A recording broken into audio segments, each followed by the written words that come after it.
একটি video viral হয়েছে সামাজিক যোগাযোগ মাধ্যমে।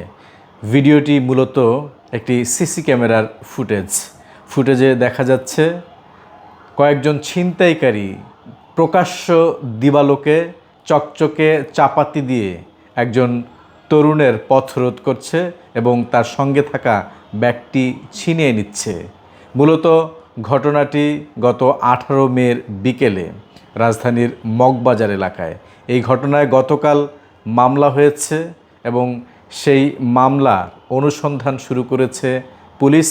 অর্থাৎ যারা ছিনতাইকারী রয়েছে তাদেরকে গ্রেফতার করা বা আইনের আওতায় নিয়ে আসার জন্য আইনশৃঙ্খলা রক্ষাকারী বাহিনী কাজ করছে। এর বাইরেও পল্লবীতে মেট্রো স্টেশনের নিচে একজনের আইফোন ছিনিয়ে নিচ্ছে ছিনতাইকারীরা, এরকম একটি ফুটেজও সামাজিক যোগাযোগ মাধ্যমে ভেসে বেড়াচ্ছে। সামনে ঈদ, এই ঈদকে সামনে রেখে টার্গেট করে ছিনতাইকারীরা বেপরোয়া হয়ে উঠেছে, তাই চলাফেরায় সাবধানতার কোনো বিকল্প নেই।